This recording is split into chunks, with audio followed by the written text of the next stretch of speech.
Jóvenes, ¿qué tal? Espero que sigan bien, cuídense mucho, cuiden a los demás. Bueno, como vieron, como introducción les puse algunas imágenes de nuestra salida de campo. Espero que la salida haya sido útil. Espero que durante ella, que fue uno de los objetivos de la salida, hayan podido vislumbrar de manera muy general cómo se lleva a cabo el proceso de investigación, en este caso de mamíferos marinos, en particular de ballena gris, pero también revisamos de manera muy somera algunas técnicas que se estudian para estudiar, por ejemplo, a las aves. Entonces esperemos que haya sido útil, que lo hayan pasado bien, que se hayan divertido, porque también es importante divertirnos en todo lo que hagamos. Y bueno, en general yo vi que pusieron interés y ganas en la salida, en las actividades que se les asignaban, y yo la pasé bien en su compañía y espero que ustedes también.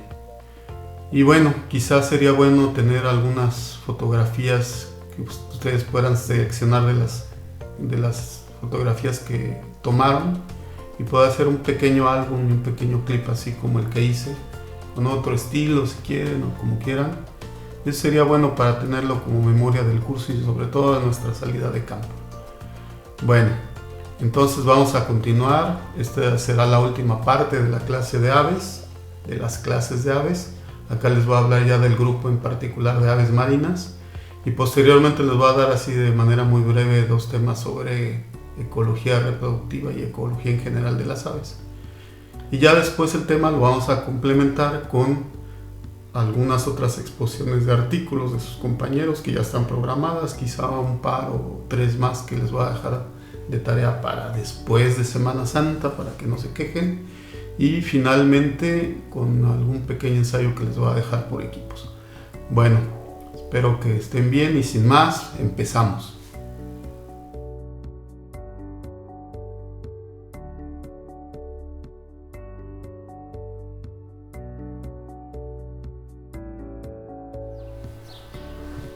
Hola jóvenes.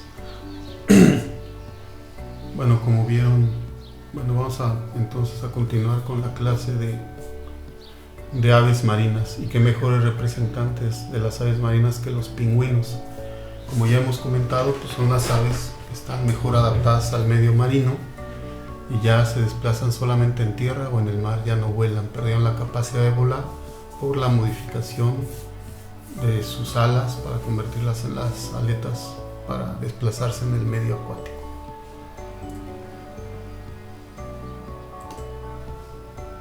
Bueno, como ya comentamos en la clase anterior, la diversidad de aves es la mayor entre el grupo de los amniotas y de los vertebrados en tierra, con alrededor de 10.000 especies de aves, pero de estas solamente alrededor de 300 son marinas. Y esto pues seguramente está relacionado con que el medio acuático es muy restrictivo en cuanto a formas y también en cuanto a ambientes. Hay mucho más diversidad de ambientes en tierra y por lo tanto pues se pueden generar mucho más número de nichos y de ahí que aparezcan más especies. Bueno, otra posible razón es que los recursos son más abundantes en el mar, entonces esto provoca que las poblaciones de aves sean más abundantes en el mar, en las especies que se alimentan del mar, y menos abundantes en tierra. Entonces es posible también que la gran competencia que hay por los recursos en tierra pues provoque que haya una mayor diversidad de adaptaciones y la creación de un mayor número de nichos, justamente para evitar la competencia y poder tener una mejor repartición de los recursos. Entonces en general vemos que en cuanto a abundancia, las aves marinas son mucho más abundantes sus poblaciones, principalmente por la cantidad de recursos que tienen. Bueno, entre las principales características que encontramos en el grupo de aves marinas es esta coloración dióptrica que le dicen, o counter shading en inglés, que va a implicar que tienen el dorso oscuro y el vientre claro. Y esto, si se fijan, pues es similar a los peces a los cetáceos, y básicamente tiene que ver porque cuando están buceando el fondo del mar es oscuro, y entonces cuando ven a las aves desde la superficie del agua, pues medio se camuflajean con el fondo del mar, o bien la superficie del mar viéndola desde el fondo es clara. Entonces también con el vientre claro, pues si lo ven, si el ave está por encima de ustedes y son una presa, va a ser más difícil que la distingan. Entonces esto les ayuda por un lado a evadir depredadores, pero principalmente a depredar mejor. Otra de las características que poseen es una mayor densidad del plumaje. Ya les había comentado yo en la clase de características que estas presentan una característica que se denomina hiporraquis, y esto es que además del raquis digamos principal o el típico que presentan las aves, van a presentar un pequeño raquis que sale también del cañón, y esto va a formar una especie de doble pluma que es similar al pelaje, por ejemplo, de los perros de aguas, que les dicen los cobradores, como los labradores, los golden retriever, todos los retriever tienen este tipo de pelo, doble pelo, y esto va a implicar que tienen un pelo largo y varios pelitos cortitos, y esto lo que termina provocando es una densidad alta de pelaje, en este caso de plumaje, que les va a servir para como un mejor aislamiento térmico, porque pues, en el agua el medio es más denso y entonces el calor corporal se difunde más a través del agua y se pierde más calor. Entonces esto les ayuda de alguna forma a conservar el calor, y realmente es bastante más denso. Si ustedes tuvieran oportunidad de tocar un ave, por ejemplo como las que están aquí en la imagen, un bobo, tiene realmente el plumaje muy denso. Bueno, otra característica que presentan es que tienen un olfato muy desarrollado, y esto es porque al parecer este gran desarrollo del olfato, que en aves en general no hay tanto desarrollo del olfato más que en las carroñeras, este gran desarrollo del olfato puede estar relacionado con que las migraciones a veces tienen que ver con corrientes marinas, y al parecer las corrientes marinas pueden identificarse a través de los olores. Otra situación es que les ayuda mucho a localizar el alimento. Si ustedes han tenido oportunidad de estar cerca, por ejemplo, de un cardumen de sardinas en el mar, van a ver que se pueden oler, huele a pescado. Cuando se acercan un poquito a la superficie, los peces huelen. Entonces es muy probable que ellos estén localizando el alimento, sobre todo las piscívoras, a través de este olfato. Bueno, otra característica muy importante es la presencia de glándulas de la sal. Estas glándulas, como ya saben, les ayudan a excretar el exceso de iones, principalmente de sodio y de cloruro de sodio, que tienen en la sangre y que obtienen a través de los alimentos. Cuando se alimentan de permítanme un momento. Cuando se alimentan principalmente de moluscos, como son los calamares o otros moluscos, pues estos moluscos tienden a tener la misma cantidad de iones o cantidades similares de iones en el plasma sanguíneo que la que tiene el agua de mar, es decir, la misma densidad. Entonces ellos se considera que son isosmóticos respecto al medio. Entonces, para un vertebrado, esta es una gran cantidad de iones y tienen que expulsarla.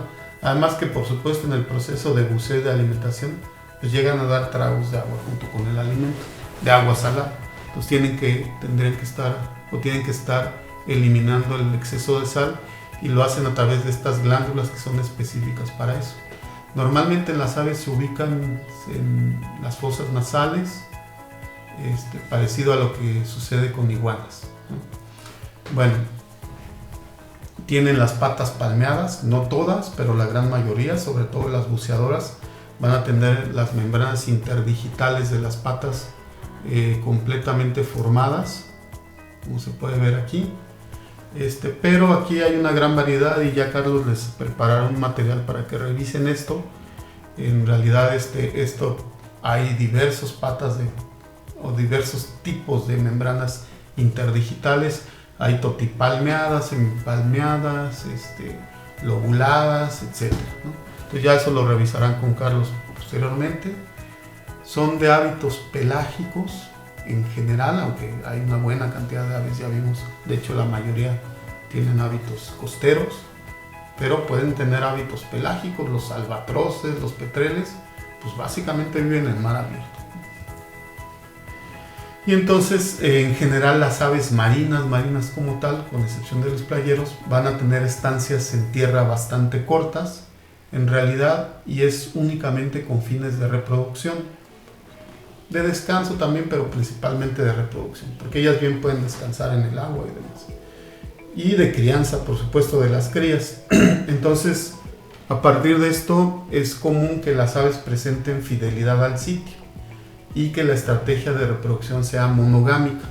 Aunque dentro de las aves podemos encontrar todo tipo de estrategias, en realidad la monogamia es la más difundida entre este grupo. Pero pueden ser poligámicas, y dentro de la poligamia pueden ser poliándricas, poligínicas o promiscuas. Pero bueno, en general va a ser la monogamia. ¿Y por qué? Pues porque básicamente las aves marinas tienen nidadas con pocos pollos, pero con un gran cuidado parental, o un tiempo de cuidado parental muy amplio. Entonces, para poder sostener una puesta, una empollada, es necesario que se dediquen ambos progenitores a alimentar a la cría. Recuerden que con excepción de los columbiformes, las aves no tienen glándulas mamarias. Los columbiformes tampoco tienen algo parecido, y entonces tienen que llevar el alimento que ellos atrapan y lo tienen que llevar a las crías, lo regurgitan para que las crías se alimenten. Entonces este alto cuidado parental está por supuesto relacionado con la monogamia, y también con que son estrategas K, es decir, que hay una baja producción en el número de crías con un alto cuidado parental para asegurar su crecimiento hasta el estado adulto. Y todo esto obviamente pues tiene que ver con que tienen un crecimiento lento en comparación en general con las aves terrestres, que pueden ser más precoces y desarrollarse más rápido. Pero bueno, hay de todo también, no necesariamente es así. Bueno, entonces aquí tenemos los órdenes que presentan a las aves marinas. Esto va a diferir un poquito de la clase de diversidad que ya les puse en el Moodle y que ya subí a YouTube para no batallar. Y entonces, bueno, aquí tenemos los órdenes, pero pueden variar. Esto ha estado variando en los últimos años. Entonces los vamos a revisar así, no importa. El chiste es que ustedes se den cuenta en realidad de los diferentes grupos de aves marinas que hay, y de sus principales características. Entonces tenemos a los esfeniciformes, los gaviformes, podicipediformes, caradiformes, los pelecaniformes, fetontiformes, procelariformes, fonicopteriformes, falconiformes, dentro de los cuales antes estaban los accipiniformes, y ahora ya son dos órdenes separados, igual con pelecaniformes y suliformes, y los anseriformes. Bueno, entonces empezamos con los esfeniciformes, que son los más, como ya dijimos, los mejor adaptados al medio acuático. Bueno, entonces tenemos que los esfeniciformes están formados por los pingüinos, una sola familia, 17 especies. Y bueno, ahí ven algunas de las especies de pingüinos más conocidas. El pingüino emperador, no me acuerdo cómo se llama. Y ese en particular, pues está interesante porque yo lo vi en vivo. Está ahí en Nueva Zelanda. Se llama pingüino de ojos amarillos. Y pues justamente es porque tiene sus ojitos amarillos y andan ahí en el pasto. Fuimos a un área de reserva. Y ahí están y, digamos, no son tan sensibles a la presencia humana, que eso es bueno y malo, por supuesto, pero allá en Nueva Zelanda tienen mucho cuidado con todo eso.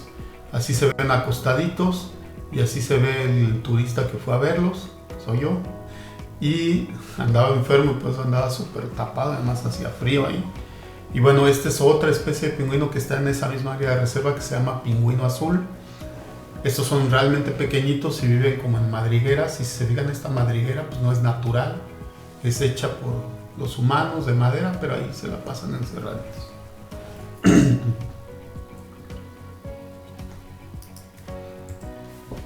Bueno, las características de los pingüinos. Primero ya sabemos, no vuelan, bucean, y entonces decimos que vuelan bajo el mar, porque sus alas se convirtieron en aletas y el mismo movimiento lo usan para desplazarse en el agua. En general son de medianos a grandes, hasta 120 centímetros, y como les comentaba, las alas ya están en forma de aletas y las plumas son distintas. Aquí las plumas no son las plumas típicas de un ave, sino que en realidad más bien son como pelos gruesos. Entonces las barbas están muy pegaditas al raquis, o sea, el vexilo está muy reducido y además son muy densas. Entonces esto va a provocar además, y es importante, que carezcan de apterios. Los apterios son las zonas sin alas, sin plumas. Entonces la densidad de plumas en el cuerpo va a ser muy alta. Y si fijan, estos tienen muy marcada la coloración dioptríca, es decir, el dorso oscuro y el vientre claro, y esto por supuesto pues tiene que ver con que son buceadoras, y en el agua esa coloración es muy importante para evitar a los depredadores y también para poder depredar más fácil. O sea, al estar escondidos es más difícil que los visualicen, tanto para ser depredados como para ellos mismos atrapar a sus presas. Como buenos animales de hábitos marinos, tienen una capa de grasa gruesa, que es un aislante térmico, pues tienen doble aislante térmico, por un lado las plumas, por el otro lado la capa de grasa, y les sirve tanto en el mar como en tierra, ya que viven en ambientes muy fríos en general. Entonces, justamente en cuanto a su distribución, pues están limitados al hemisferio sur y a las islas subantárticas principalmente, o a la Antártica como tal, y su distribución más ecuatorial, digamos, o más cercana al Ecuador en general, son precisamente las Islas Galápagos. ¿Por qué las Islas Galápagos? Pues ustedes ya saben que estas islas están bañadas directamente por la corriente del Perú o corriente de Humboldt, que es una corriente que viene por toda la costa occidental de Sudamérica y justamente da vuelta hacia el Ecuador a nivel de las Islas Galápagos y viene directamente desde la Antártica. Entonces pues el agua que trae es muy fría y entonces genera una temperatura idónea para los pingüinos, incluso en las Galápagos. Sus pies son totipalmeados, las patas están ubicadas muy atrás en el cuerpo, entonces estas les sirven mucho para maniobrar en el agua, pero sobre todo para tener una posición bípeda en tierra firme, ¿no? Y finalmente pues, se alimentan de peces, calamares y crustáceos. El segundo orden es el de los caladriformes, y aquí el primer orden contiene a las familias Sálcide y Láride. Los sálcides son las alcas y los frailecillos. Las alcas son estas y los frailecillos son como la imagen que les puse en el primer video que grabé. Eso es un frailecillo. Parecen como pingüinos pero con el pico de colores, así gorditos, rechonchitos. A las alcas, si se fijan, se parecen pingüinos. Nada más que estas sí vuelan, no han perdido la capacidad de volar. Entonces estos en particular se consideran como los equivalentes ecológicos a los pingüinos, pero estos habitan en el hemisferio norte, ¿no? Y bueno, pues tienen hábitos similares a los de los pingüinos, más que estos, como les digo, sí vuelan y están ahí en acantilados y demás. La otra familia que lo que encontramos aquí es la de contiene a las gaviotas, la familia Láride, y bueno, ya saben, las gaviotas pues son cleptoparásitas, es decir, le van a quitar el alimento a sus compañeros, son malos compañeros y se van a pelear siempre por el alimento. Pero incluso llegan a matar a otras aves para quitarles el alimento del buche, creo que son escolopácidos, eso no me acuerdo, a las monjitas, que son aves más pequeñas que ellas, por supuesto. Las gaviotas son grandes en general. Las matan y les abren el buche y les quitan el alimento que tienen ahí. A ese grado llega su cleptoparasitismo. Pero el detalle es que ellas no pueden pescar, no están adaptadas para pescar. El pico no les ayuda a pescar, tienen un pico fuerte, pero ese pico pues no es apto para atrapar a los peces tal cual dentro del agua, no pueden bucear, son carroñeras completamente y parásitas. Esa es su función dentro del ecosistema, que también es una función muy importante porque se comen a los animales muertos y demás, y controlan a las poblaciones de otras aves también. Bueno, ya vimos que hay pues, un montón de especies de aves y andan pues, en todo el mundo. Son de distribución cosmopolita y en general en todo tipo de climas. Bueno, los escolopácidos, bueno, sí, los que decían las monjitas. De acuerdo, lo intenté. Sí, son las monjitas estas, pero además otros playeros. Estos son más bien costeros y son, digamos, el orden más diverso de aves marinas. Y luego tendríamos al suborden Caradri, dentro de los cuales están los carádidos, recurbitróstidos y los hematopódides. Los hematopódides son estos, los ostreos. Los carádrides son los petreles, y los recurviróstrides son estos que tienen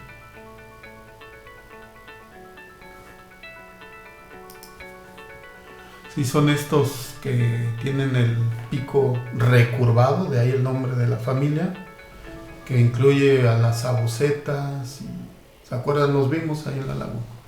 Bueno, esos serían.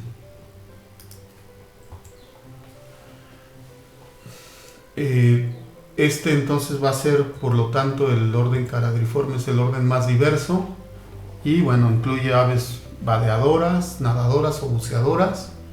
Vuelan muy bien, de hecho hacen grandes migraciones, son de las aves que migran mucho, pues todas las playeros, bueno, no todos, pero una buena cantidad de los playeros. Y en general van a tener el pico largo, las patas largas, y esto es porque como andan vadeando, andan ahí en la costa sacando el alimento, estas patas les ayudan a estar en esos ambientes, y si tienen patas largas, en general van a tener que tener pico largo si se alimentan en el piso. Algunas veces las patas son palmeadas, pero lo más común es que no tanto, y en general el dedo posterior está libre y puede ser largo, pero también puede no presentarse o estar muy reducido. Igual que todas las aves marinas tienen su plumaje denso y en general se van a alimentar principalmente de moluscos y crustáceos y algunos otros invertebrados acuáticos como poliquetos y puncúlidos, nematos si hubiera alguno muy grande, bueno, digamos moluscos y crustáceos y otros invertebrados, ¿no? Y la mayoría son aves costeras, ¿no? Como ya les había comentado. Bueno, orden Pelecaniforme. Como les digo, aquí ya los zúlidos ya se fueron para otro orden y demás. Pero en general antes así se agrupaban todos dentro del orden Pelecaniformes. Entonces estaban estas 6 familias: Fetóntide, Pelecánide, Zúlide, Falacrocóridae, Aningidae y Fregatidae. Fetóntide es como ave del paraíso, esta que tiene unas puntitas muy largas. La vimos en la laguna. Normalmente andan volando, sobrevolando la laguna. Cuando andaban en la lancha era cuando mejor la podían ver, si es que se fijaron en eso. Pelecánide, pues por supuesto los pelícanos. Zúlide, los bobos. Falacrocóride, los cormoranes. O como les dicen en Sinaloa, patos buzos. En Sinaloa odian a los cormoranes. No sé si les comenté.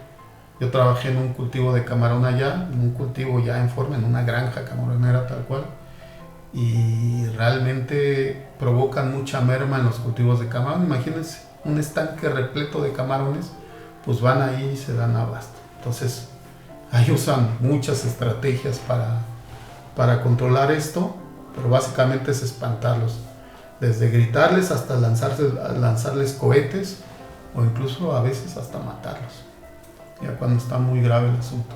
Porque en realidad la ganancia en una granja camaronera puede irse, el margen de ganancia no es tan alto, y entonces la ganancia puede irse por la depredación de aves. Bueno, las aningas o la familia Aningidae, que son como una especie como de grullas, déjenme recordar el nombre. Bueno, las aningas son pues hagan de cuenta, se parecen a las garzas, también les conocen como marbellas, pero más bien como aningas, y tienen el pico muy largo, fuerte y muy puntiagudo, y lo usan así como si fuera un arpón, así pescan a sus presas. Bueno, y los fregátidos, que son las fregatas o las tijeretas, como les dicen aquí en La Paz, son esas que tienen la colita rabio horcado, les dicen en España, que tienen la cola así como en dos, estas negras, que hay muchas ahí en la isla. Bueno, en general, entonces, este orden va a estar compuesto por 9 géneros y 58 especies. Entonces, dentro de las características, vamos a ver que son aves marinas o acuáticas de tamaño mediano a grande, pueden tener hasta 165 centímetros. Me parece que estas grandes son las aningas justamente. Las aberturas nasales en realidad aquí no están como muy evidentes, incluso pueden estar ausentes. La bolsa gular está presente siempre, en algunos mucho más desarrollado, como los pelícanos y las fregatas justamente. El tarso es reticulado. Ya Carlos les explicará de qué se trata esto, pero se ven así como rayitas en los tarsos. Las patas son totipalmeadas, ya que son buceadoras, y en general podemos encontrarlas básicamente en cualquier lugar del mundo. Bueno, los pelícanos tienen las alas muy grandes y esto les permite planear bien, son buenas planeadoras, pero también tienen vuelo activo, o sea, también aletean y demás. No como las fregatas, que esas casi solamente son planeadoras. Las patas son cortitas en realidad y totipalmeadas, por eso en tierra son muy torpes. Entonces en realidad ellas en tierra básicamente nomás están posadas y ya para desplazarse pues vuelan, ¿no? Y el pico es muy largo porque es una adaptación que tienen para alimentarse. Tienen un pico muy largo y con una bolsa gular muy grande, y entonces ellos usan esta técnica como que es como de red de pescar. Dan tragos muy grandes de agua y los peces que quedan ahí capturados pues se los comen y el resto del agua la eliminan. Entonces es muy interesante que siempre que van a pescar, se fijan, están así como planeando, ya que ubican a los peces en la superficie del agua, van volando y luego siempre se voltean del lado izquierdo y se dejan caer, ¿no? ¿Por qué siempre el lado izquierdo? ¿Quién sabe? Y por lo mismo entonces su alimentación pues es principalmente de peces. Bueno, los fentiformes, ahí está fatontiformes, perdón. Ahí está la familia Fatonitidae, perdón, el género Fetón. Ahí están sus características, ¿no? Son aves tropicales. Les dije aves de paraíso, no, perdón, nombre común es ave tropical. Son aves tropicales marinas.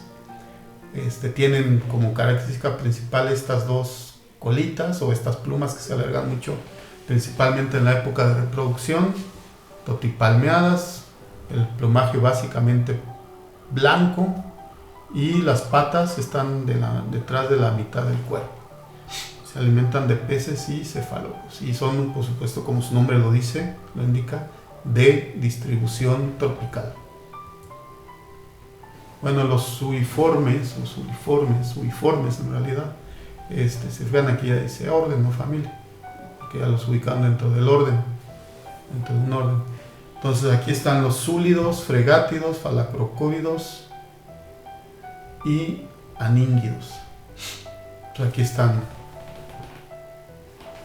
súlidos, los fregátidos. ¿Dónde están? Aquí no están fregatas, aquí no hay fregatas. Los falacrocóvidos, este es como el que había en la laguna. Bueno, había de los dos, de hecho, de las dos especies. Y finalmente las aningas o las marbellas. Entonces alcatraz se les dicen obobos, fregatas, que no las puse aquí,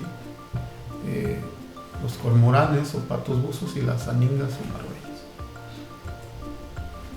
Entonces, las características son que tienen las alas en general largas, principalmente las fregatas. Nadan bien, son buenas nadadoras. Las fregatas no nadan, que quede claro. Ellas, se fijan, tienen un ganchito aquí en el pico y ellas en realidad planean por la superficie y luego meten el pico y pescan el pez, así como si fuera caña de pescar.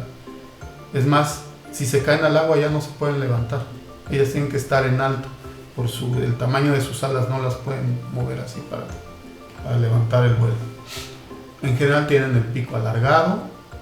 Aquí está la curvita del pico que les digo. Y algunos tienen la bolsa expandible, como las fregatas, que aquí este es el saco ovular de un macho en época de reproducción. Estos viven en los manglares y entonces los machos se ponen así como enseñando el saco ovular hacia arriba, y arriba están las hembras ahí sobrevolando, y como y hacen sonidos muy interesantes, como que el sonido que les gusta, pues ahí se van, y el mangle que les gusta, que escogieron los machos, ahí les gusta. Es un sistema como de Lex. Pues las hembras, nada más que son monogámicos. Las hembras escogen al macho y el sitio, y bueno, ya anidan con él. Les voy a poner un videito del sonido que hacen las fregatas, permítanme.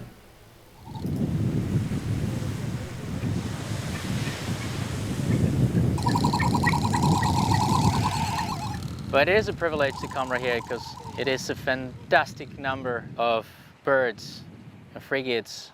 Now this time in breeding season, they inflate the red pouches. And these are male frigates. These are the only ones that have the red pouches.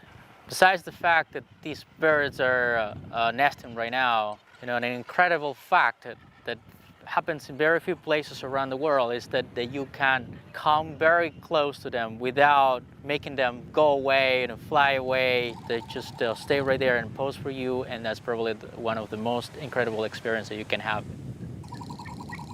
It will take them about 20 minutes to put the air in, and they will sit at a beautiful place. They think it's beautiful, and that's very important for the females because they will also think it's beautiful, and they will start shaking the wings and vibrating the pouch as the females fly above.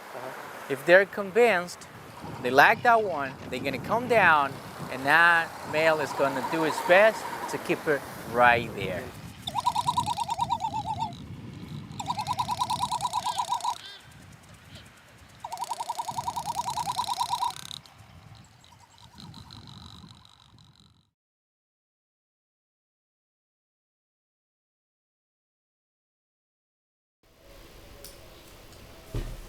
Bueno, entonces ya vieron el pequeño video para que vean de lo que les estoy hablando.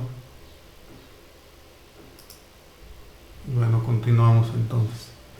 Entonces, además de estas características, en particular las fregatas pueden también, bueno, de hecho lo llevan a cabo el cleptoparasitismo, es decir, le quitan el alimento igual que hacen las gaviotas a otras aves. Nada más que ellos en realidad lo hacen con aves en el aire. Como sus patas están adaptadas para posarse en las ramas o en las piedras. No se pueden parar en el piso ni se pueden posar en el agua por el tamaño de sus alas. Como son más bien planeadoras, tienen las alas muy largas, entonces desde el piso no pueden despegar. Tienen que tener una altura mínima para poder aventarse y entonces agarrar ya un poquito de aire. Entonces, pues tampoco pueden ir a tierra y matar a otros animales como lo hacen las gaviotas. Pero bueno. Pues ahí para que vean algunas escenas del cleptoparasitismo. Ahí incluso se ve, ¿no? Como parece ser esa una fregata o algo con un pollo de algo. Y pues la gaviota como va persiguiendo al gallito que ya tiene su comida. Luego lo sueltan y ahí andan atrapándolo en el aire y demás. Pero bueno, más o menos así se ve. Bueno, los procelariformes, son los que les decía, en este grupo están los animales, quizá las aves que son como más marinas junto con los pingüinos, nada más que estas en superficie no son tan buenas para bucear, en realidad más bien se alimentan en superficie. Y bueno, pues están las familias Procelaridae, que son las fardelas, Diomedeidae, que son los albatros, Hydrobatidae, que son los petreles, y Pelecanoididae, que son los potus, eso no sé qué son.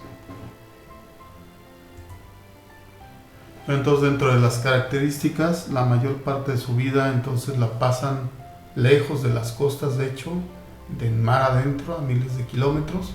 Pueden volar por varias horas, porque además planean mucho, en particular los albatros. Estamos hablando de los albatros, también de los petreles, y básicamente van a utilizar la tierra firme solamente para la reproducción. Entonces ya en tierra firme pues sí hay colonias grandes donde van y anidan, son monógamas, y en el caso de los albatros pues son, junto con los cóndores, son los que tienen las envergaduras más grandes. Son aves muy grandes los albatros, hay especies más grandes y otras más pequeñas, pero en general son grandes y tienen las alas muy muy largas, y entonces la pasan prácticamente planeando en el agua.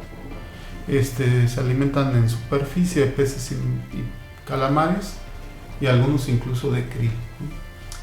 Normalmente tienen una sola cría por nidada, y una característica muy distintiva de ellos, más que las patas palmeadas, son los nostrilos tubulares.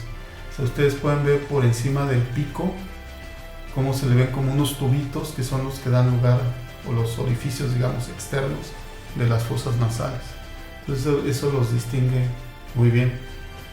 Los albatros tienen despliegues conductuales para la reproducción muy interesantes. A ver si les pongo ahorita, si encuentro un video cortito como el pasado.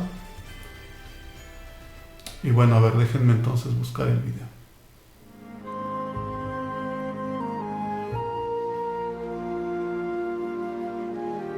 Is there something familiar about her?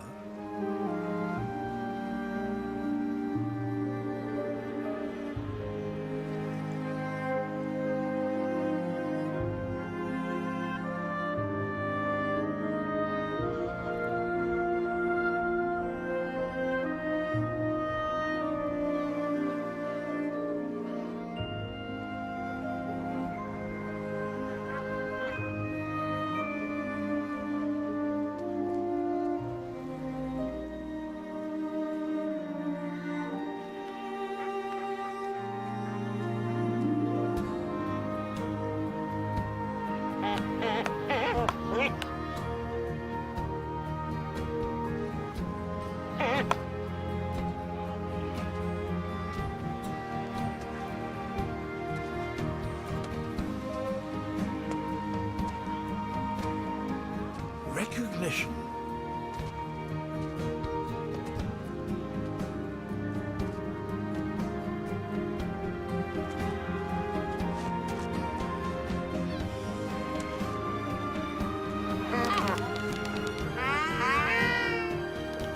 Reunited.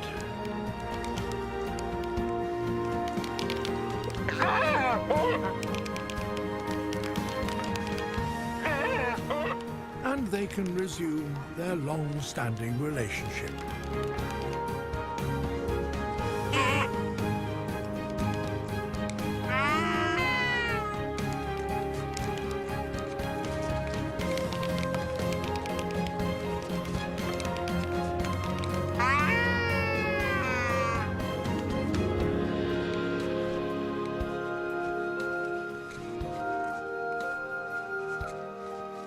If love, as we understand it, exists in nature, then surely this must be it.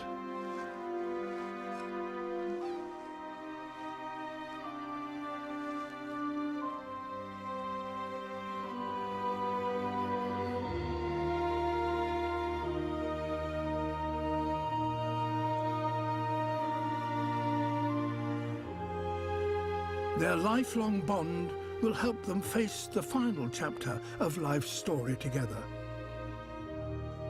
Parenthood.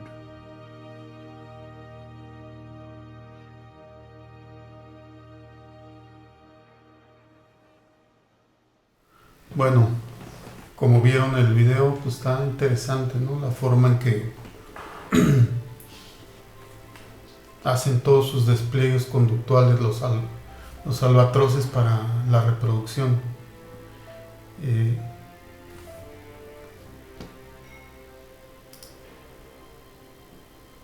Y bueno, con las aves, con muchas especies de aves, hay este tipo de despliegues conductuales. Son animales, las aves, muy sociales en general, sobre todo en época de reproducción. Hay mucha competencia para la reproducción. Y pues ya vieron, las parejas de albatroces se forman para toda la vida, así que está muy, muy interesante el tema. Bueno, algo que no les comenté, esta foto la tomé yo también ahí en Nueva Zelanda. Había colonias de albatros parecido a lo de aquí, como en unos pequeños montes ahí en una isla. Y bueno, no era una isla en realidad, sí era una isla grande.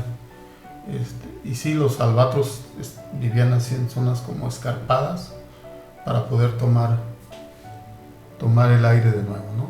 Cuando querían volver a volar. Y ahí le vieron claramente cómo tienen los trilos así en forma tubular. En realidad a los que más se les nota eso es a los petreles. En petreles esa característica está medio exagerada. Bueno, ahora vamos con otro orden que son los anseriformes y la familia Anatidae, que incluye, ya les había comentado, a los patos, a los gansos y a las ocas. ¿Se acuerdan el juego de la oca? Que se ve ahí como pues una especie de ganso blanco. Esas son las ocas. Esas son, pues sí, acuáticas, son de agua dulce, pero acá los patos y los gansos normalmente sí son más, o sea, pueden estar en agua salada, en agua dulce, casi indistintamente. Algunos prefieren unas aguas más que otras, pero en general pueden estar bien en eso. Pues, por ejemplo, estas dos fotos, casi todas las fotos que les estoy mostrando, algunas no, pero casi varias de las fotos que estoy mostrando son fotos que fueron tomadas en San Ignacio, ahí en la laguna. Entonces estas son brantas, ¿se acuerdan que vimos brantas? Branta vernicla, que es el ganso de collar, que le dicen, por esta rayita que tiene en el cuello blanca. Y por atrás se distingue muy bien, tienen como la colita blanca. Estas vienen desde Alaska, a lo largo de toda la costa occidental de Norteamérica, van migrando. Antes había muchas en la laguna, porque se alimentaban de pastos marinos, que en realidad se alimentaban de todas las larvitas que se pegaban a los pastos, bueno, con un poco del pasto, pero cuando los pastos bajaron mucho sus densidades poblacionales, por alguna situación que todavía, bueno, yo no sé si se sepa, igual le pueden preguntar a Juan Manuel, López Vivas, él debe tener una mejor idea, pero disminuyó mucho las praderas en Laguna San Ignacio y al mismo tiempo las brantas, ¿no?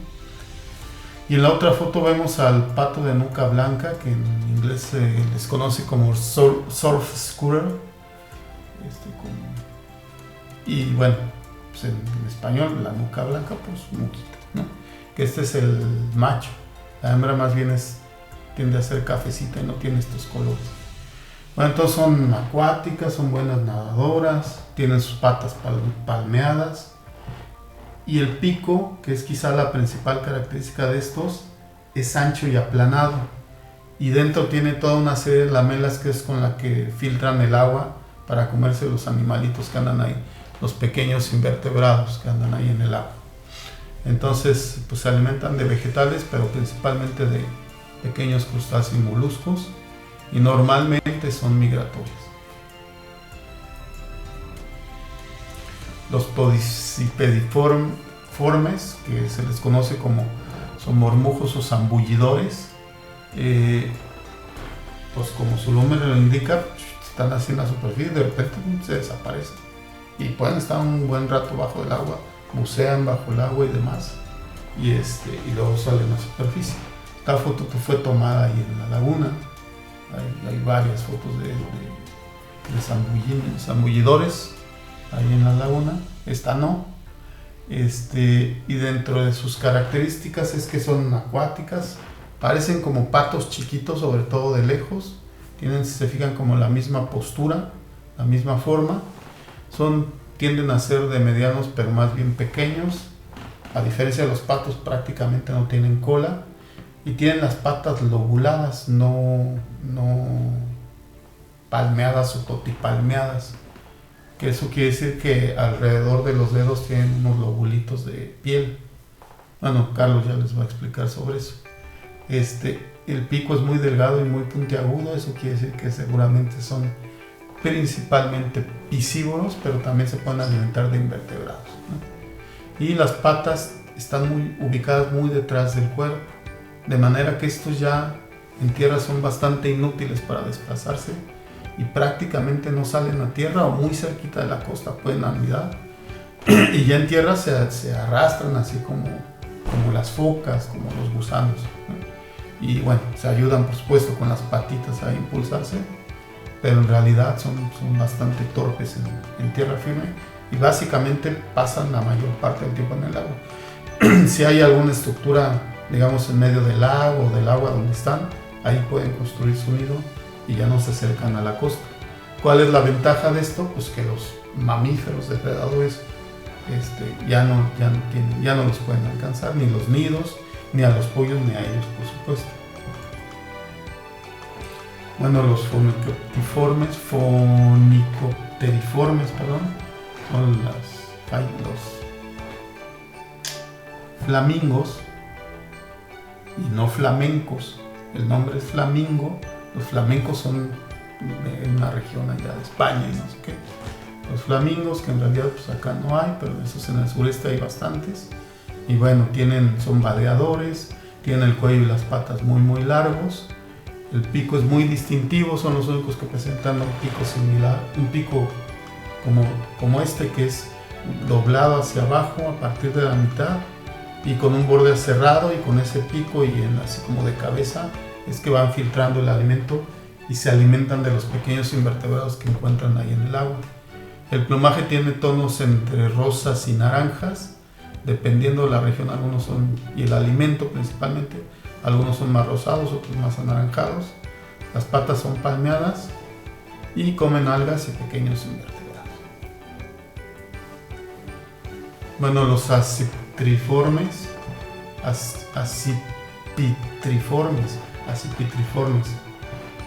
en donde están los catartes y los pandiónidae. Los pandiónidae pues son el águila pescadora, o pandeón también se le conoce así, que se caracterizan por alimentarse exclusivamente de animales acuáticos, de peces. Los pescan y una vez que los atrapan se los llevan entre las patas y tienen que poner así las patas una detrás de la otra, a ver que me vean, una detrás de la otra, para llevar entonces el pez así y que no vaya ocasionando un arrastre durante el vuelo. Ahí en la laguna vimos algunos con sus pescados. Tienen el pico ganchudo, la pata rapaz, es decir, con unas garras muy grandes, que es con lo que atrapan a los peces. Por supuesto, las garras entonces son muy fuertes y son básicamente piscívoros. Todos los animales, si se encuentran algo ahí en la tierra o donde sea, pues se lo pueden comer, pero su principal alimento es peces. Bueno, entonces aquí terminó esta presentación. Y ahorita les voy a poner otra un poco para hablar un poquito más de reproducción, de estrategias de alimentación y demás. Ecología reproductiva y alimenticia. Bueno, ya tenemos aquí entonces la diapositiva de la forma o los modos de alimentación de las aves acuáticas, o lo que conocemos como ecología alimentaria. Bueno, entonces vamos a ver las distintas estrategias, y esto obviamente va a tener que ver o está relacionado con el tipo de adaptaciones que presenta cada grupo de aves acuáticas en este caso, ¿no? Entonces tenemos esto que es el cleptoparasitismo.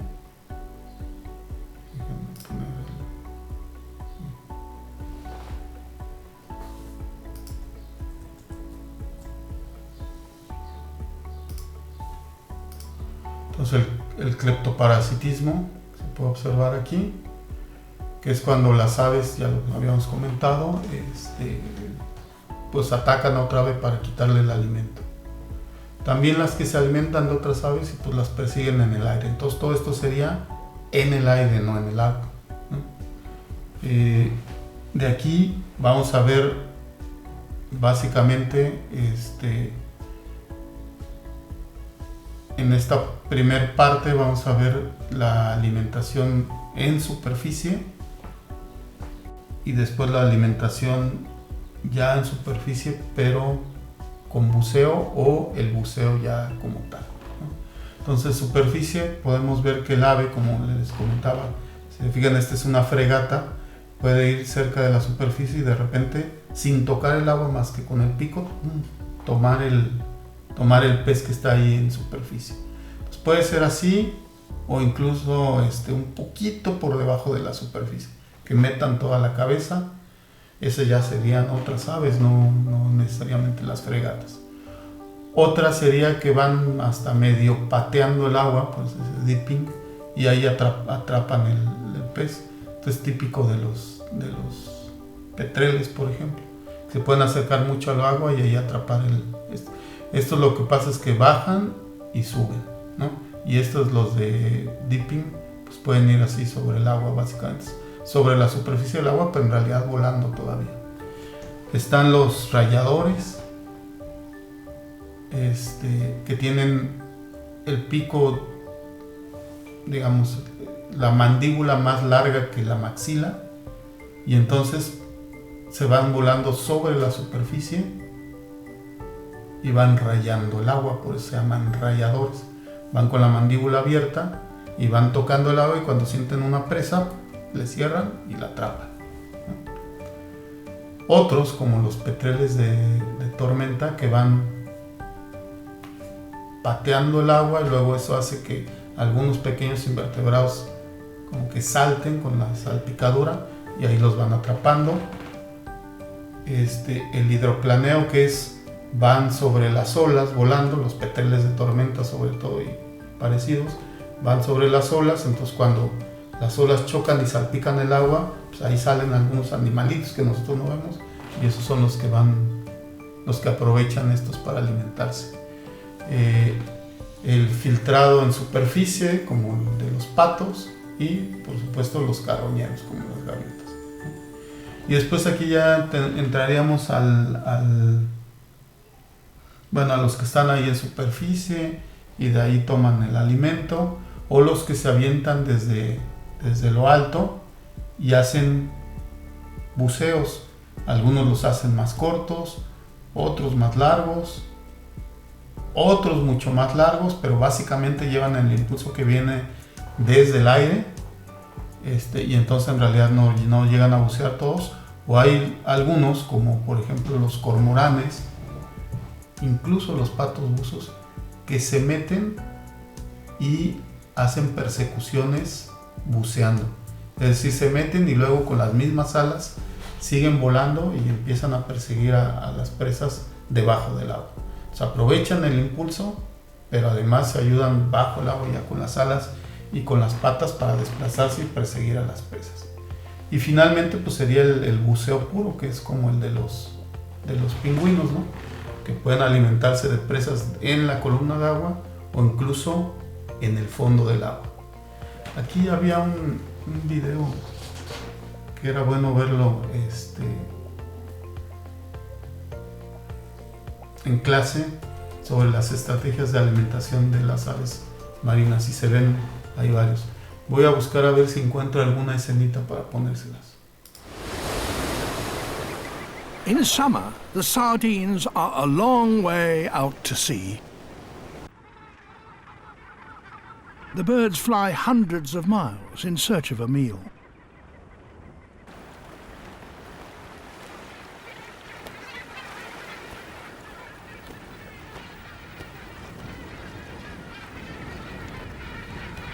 Once they've sighted their target, they plunge from heights of 30 meters. Striking the water at 100 kilometers per hour.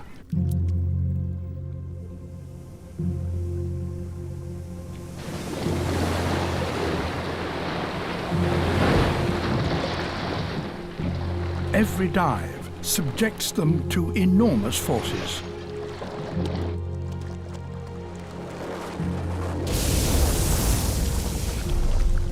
The slightest miscalculation could be fatal.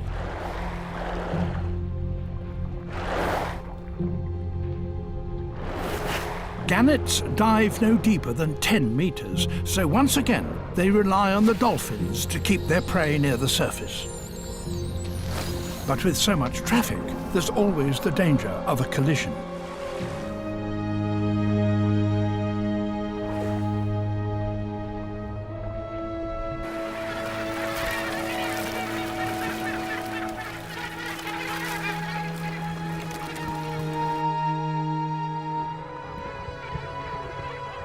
This one has broken her neck.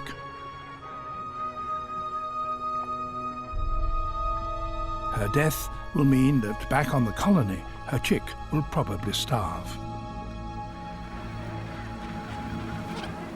Bueno, entonces ya vieron el video. Pues fue solo de un tipo de alimentación. Busqué algo más completo, pero no había. Como les digo, estaba en el video que están en DVD, que me hubiera gustado que vieran, pero en fin, creo que es un ejemplo bueno. Bueno, y aquí vamos a ver que justamente hay digamos una correspondencia de especies, una correspondencia ecológica o una evolución paralela, como le dicen, de el nado y el buceo entre las aves del hemisferio norte y del hemisferio sur, es decir, entre los procelariformes y los esfeniciformes. Perdón, es procelariformes y esfeniciformes en el hemisferio sur y en el norte los caradiformes, por supuesto. O sea, aquí tenemos a los del hemisferio sur y a los del hemisferio norte. Entonces estos serían justamente los caradiformes, donde tenemos al gran alca, un alca un poquito más pequeña, y las gaviotas. Y aquí tenemos a los petreles que bucean, y por supuesto a los pingüinos. Entonces ambos utilizan las alas solamente para el vuelo submarino, que le dicen, es decir, para volar, para bucear. Estos ya, sus alas ya están adaptadas como aletas y ya no pueden levantar el vuelo. Ese sería el estadio más alto de adaptación al medio marino. Luego nos vamos con los animales que pueden tanto volar como bucear, y entonces las alas son utilizadas justamente para ambas actividades, para volar y para bucear. Entonces, o para el vuelo marino y aéreo, digamos, submarino y aéreo. Entonces ese sería el estadio B de un estadio intermedio de adaptación al medio acuático. Y finalmente están los petreles y las gaviotas, que solamente utilizan las alas para volar y ya no pueden bucear. Estos son estos que andan en la superficie, nadando ahí entre las olas, y pues ya sabemos que las gaviotas son carroñeras y en realidad no se zambullen en el agua. Bueno, hay un concepto que se llama el correo del forrajeo óptimo, y esto tiene que ver incluso con un concepto todavía mucho más básico, que es el metabolismo celular. Ustedes saben que una célula no puede tener desperdicios, o sea, una célula tiene que trabajar eficientemente, si no, muere. Y entonces su metabolismo está diseñado justamente para que trabaje de manera muy eficiente. Un organismo vivo en general así es también. Vamos a quitar a los humanos, que hemos desarrollado toda una serie de malas costumbres, y que acumulamos grasa sin tener que acumularla, que dejamos de movernos por cuestiones de trabajo y de muchas otras cosas. Y bueno, tenemos unos hábitos que no son tan naturales. Y se fijan, a los otros animales que tienen esta vida doméstica les pasa lo mismo. Un perro engorda lo que no debería de engordar si no sale a hacer el ejercicio que tiene que hacer. Un gato igual. Pero en la vida libre, en la vida natural, los perros y los gatos estarían flacos, estarían balanceando su metabolismo energético entre gastar energía para consumir alimento y que el alimento que consiguen atrapar y que consumen sea lo suficiente para mantenerlos con vida. De eso se trata en el medio libre, en el medio natural. Dirán, no, pues es que a veces, por ejemplo, las ballenas van y se ponen gordas en verano, ¿no? Las ballenas grises, por ejemplo, y luego regresan y se ponen flacas. Sí, en muchas ocasiones, igual pasa con las aves migratorias, en muchas ocasiones la estrategia es que cuando hay alimento, comen todo lo que pueden, acumulan la mayor grasa que pueden, para aquellas temporadas que ya saben que no lo va a haber. Bueno, y entonces pues tiene que ver con adaptaciones en la morfología. Por ejemplo, los picos más pequeños son buenos para manejar las semillas más pequeñas, pero se alimentan menos, y esto se ve reflejado en que producen menos excrementos. Y en cambio los picos grandes son más torpes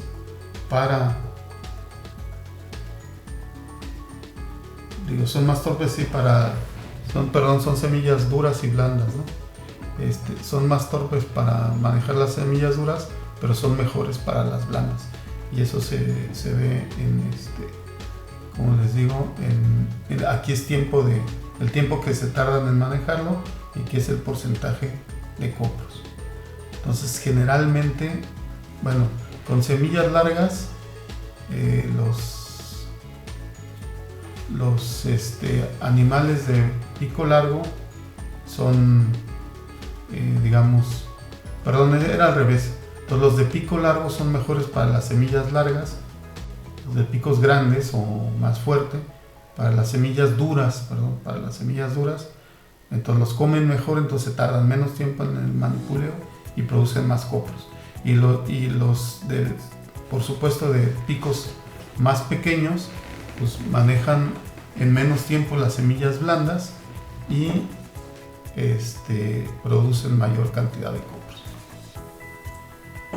Entonces, lo que les decía del forrajeo óptimo, normalmente, dependiendo del tamaño del pico, pues va a haber, estos picos van a ser óptimos para un tamaño determinado de larvas, por ejemplo en este caso, y entonces es el número de calorías utilizadas por segundo que se tardan en estar manipulando el alimento.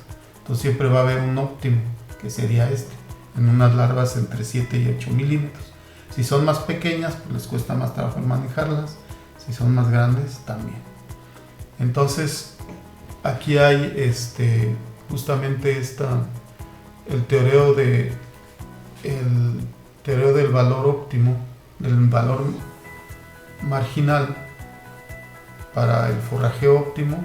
Entonces nos dice que de un tiempo 1 a un tiempo 2,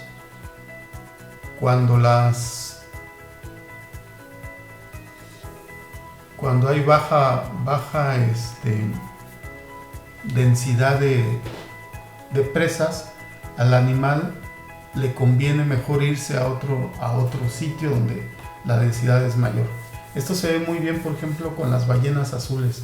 Las ballenas azules tienen tanta necesidad, y bueno, es que tiene que ver con la alimentación. Tienen tanta necesidad de tanto alimento que si están en lugares donde las densidades de los enjambres de eufausidos ya no son pues tan intensas, ya no son tan densas, prefieren gastar energía y trasladarse a otro lado donde sí lo sean. porque ellos saben que a la larga la energía que están gastando es mayor que la que están consumiendo, y entonces eso se va a traducir en en un desbalance energético que les va a producir problemas de salud, de peso y demás. Entonces aquí también el forrajeo óptimo se trata de eso, de escoger a las presas del tamaño óptimo para las adaptaciones que tienen para manejarlas, o de desplazarse hacia donde estén. Y bueno, eso es parte de lo mismo. Bueno, vamos a hablar ahora un poquito de biología reproductiva. Y esto tiene que ver con lo que yo les decía. Las aves en general son animales muy sociales y tienen unos sistemas de reproducción muy desarrollados. Entonces vamos a hablar ahorita de cuidado parental. Y este cuidado parental va a estar directamente relacionado con la madurez de los huevos en la eclosión. Entonces vamos a reconocer básicamente 3 tipos de aves, ¿no? Las precoces, semiprecoces, semialtriciales y altriciales. Las precoces, como su nombre lo indica, son aves que salen ya muy terminadas, ya muy acabadas, es decir, ya muy desarrolladas. Entonces cuando eclosionan, pues tienen ya los ojos abiertos, ya tienen plumas en todo el cuerpo, o básicamente plumones más bien, y en 1 o 2 días ya están dejando el nido y están yendo a buscar su alimento. En general son mucho más independientes de los padres, siguen a los progenitores. Ya han visto el típico de los patitos que sale la mamá, pone los huevos, en cuanto eclosionan a los 2-3 días ya están atrás de la mamá y se van a comer con ella, y ahí la andan persiguiendo en el agua incluso. Entonces siguen a los progenitores, y aquí hay varios niveles, unos que nada más lo siguen, otros que cuando lo siguen los progenitores les enseñan a buscar y localizar el alimento, otros que lo siguen pero siguen siendo alimentados por ellos.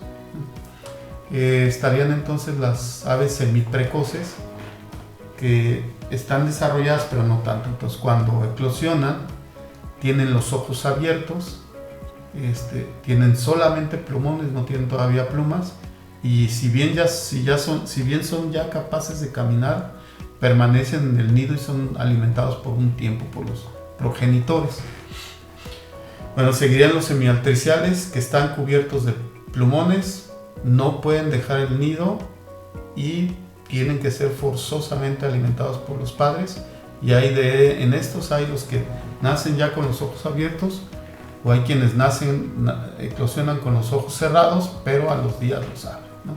Y finalmente los altriciales, que serían los que tienen ojos cerrados, prácticamente nada de plumón, y son incapaces de dejar el nido y son alimentados por los progenitores. Entonces, estos por supuesto van a necesitar un mayor tiempo de cuidado parental. Estos un poco menos, estos mucho menos, y estos prácticamente nada.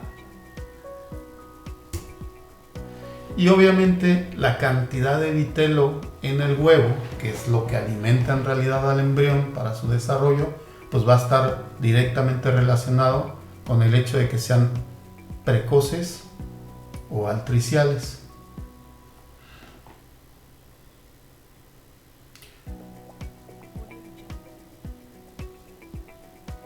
Entonces, aquellos que consumen todo su vitelo y tienen una gran cantidad de vitelo en el huevo, pues son más bien precoces, y entonces ese vitelo va a alimentar al embrión para que avance mucho su desarrollo. Pero si observamos que hay algo de vitelo en remanente al momento de la eclosión, bueno, pues es quizá un precoz, pero con tendencia a ser semialtricial. Pero en general todos estos dos casos serían precoces. Si el tamaño de los ojos y el cerebro es más grande, pues, va a ser más grande en el caso de los precoces. Igual, por supuesto, el desarrollo muscular. Y fíjense qué curioso, el intestino está mejor desarrollado en los altriciales que en los precociales. Y igual la tasa de crecimiento después de la eclosión, crecen mucho más rápido los altriciales. Y esto es muy necesario, ¿por qué? Porque tienen que aprovechar al máximo el poco alimento que les llevan los padres. Entonces todavía no tienen su tubo digestivo bien desarrollado, pero pues como se están alimentando ellos, pues no hay tanto problema, pueden conseguir más alimento, a diferencia de los altriciales que dependen exclusivamente del alimento que les llevan los papás. Y entonces en ese sentido, pues al tener una mejor digestión, pues los altriciales van a tener una mayor tasa de crecimiento que los precociales. Bueno chicos, pues eso fue esta clase. Entonces espero que la vean igual que las otras, que me manden sus puntos y la voy a subir, para no batallar, la voy a subir al YouTube. Ya me di cuenta, el error que había tenido era que el archivo no se había acabado de subir, por eso no lo podían descargar. Ya mejor la voy a subir al YouTube y bueno, así la ven más fácil, además la pueden ver en móviles y demás. Les voy a quitar por supuesto eso de que tienen que completar la actividad y eso. Ya lo voy a dejar a su criterio si la quieren ver bien y si no, no. Finalmente, pues todo este esfuerzo es para ustedes, ¿no? Yo por mi parte trato de cumplir hasta donde puedo con mi responsabilidad y les toca a ustedes cumplir con la de ustedes. Bueno, entonces como les decía, todavía hay algunas presentaciones programadas de artículos. Les voy a subir algunas otras y les voy a subir una tarea por equipos para que también la envíen y que la fecha de entrega sea después de Semana Santa. Todo sobre el tema de aves. Entonces, pues pásenla bien, descansen, cuídense y pues nos vemos en el siguiente video, ¿no? Bye.